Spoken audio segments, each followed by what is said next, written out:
26 సంవత్సరాల నమ్మకం, లక్షలాది సంతోషకరమైన వివాహాలు. తెలుగు మ్యాట్రిమోనీని డౌన్లోడ్ చేయండి. శ్రీరామ జయం. శ్రావణ మాసానికే తలమానికమైన వ్రతం ఒకటి కాలంలో మరుగున పడిపోయినప్పటికీ కర్ణాటక, మహారాష్ట్ర తదితర ప్రాంతాలలో నేటికి సజీవంగా ఉన్న వ్రతం బుధవార వ్రతం. ఈ వ్రతానికే బుధ బృహస్పతివార వ్రతం అంటారు. బుధుడు వివేకి, విజ్ఞాని, ఆలోచనాశక్తిని కలిగించేటటువంటి గ్రహం.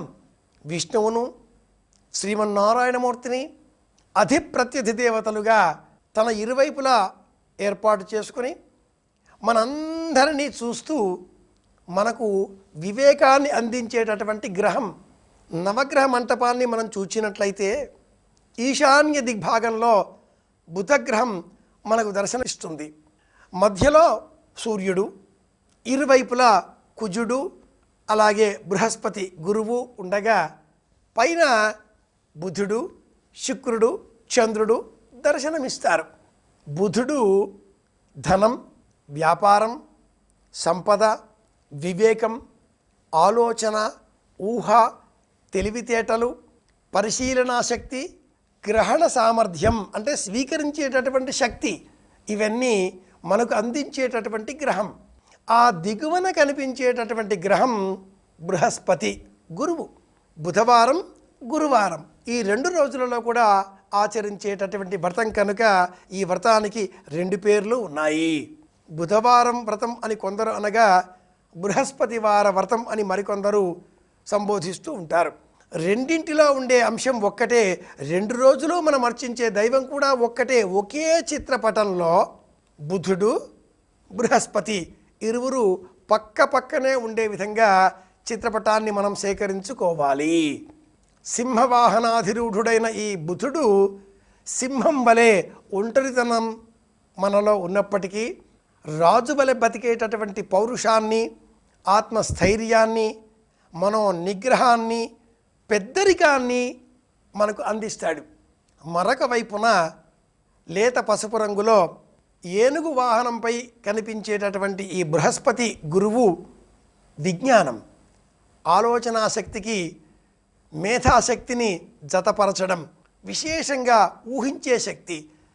ఊహ ఒక స్థాయి వరకే బుధుడు చేజగా ఆ ఊహ పరిణామాలను, ఫలితాంశాలను కూడా బృహస్పతి నిర్దేశించగల శక్తి. బృహస్పతి కారణంగా మనకు వాక్ శక్తి అలవడుతుంది. స్పష్టంగా, స్ఫుటంగా, నిర్దుష్టంగా మాట్లాడేటటువంటి శక్తి బృహస్పతి వల్ల మనం పొందగలుగుతాం. కనుక ఈ బుధ బృహస్పతి వార వ్రతాన్ని శ్రావణ మాసంలోనే ఆచరించాలి. ఇందులో మరో ప్రత్యేకమైన విషయం, జొన్న రొట్టెలను స్వామికి ప్రీతికరంగా అర్పించడం. జొన్నలు పసుపు రంగులో ఉంటాయి. ఇది బృహస్పతికి ప్రత్యేకం. జొన్న పిండి, సత్తు పిండి, పేలాల పిండి, ఈ పిండి పదార్థం బుధుడికి ప్రత్యేకం. ఇరు గ్రహాల అనుగ్రహాన్ని మనకు అందించే నిమిత్తమై సనాతన సంప్రదాయం అందించిన పరమాద్భుతమైన అపురూపమైన వ్రతం బుధ బృహస్పతి వార వ్రతం. ఈ వ్రతాన్ని అనుసరించి ఆ గ్రహాల సన్నిధానంలో సమర్పించేటటువంటి పండ్లు కూడా విత్తనాలతో కూడుకున్నవే అయి ఉండాలి. ఇది 2వ నియమం. అరటిపండు నివేదనగా కాకుండా జామ పండ్లు, అలాగే సంత్రా, మోసంబి, ఇతరములైనటువంటి గింజలు ఉండేటటువంటి దానిమ్మ పండు, విత్తనములు ఉండేటటువంటి వేటినైనా కూడా ఈ వ్రతంలో ఈ గ్రహాలకు ప్రీతికరంగా నైవేద్యంగా సమర్పించవచ్చు. అలాగే బుధుడి కారణంగా లభించేటటువంటి ఊహతో, గురువు అనుగ్రహంతో ఈ ఊహకు మరింత మెరుగుపరుచుకుంటూ ఆరోగ్యాన్ని పెంపొందింపజేసుకుందాం. అందరి క్షేమాన్ని కోరుదాం. మళ్ళీ కలుసుకుందాం. శ్రీరామ జయం. శుభమస్తు.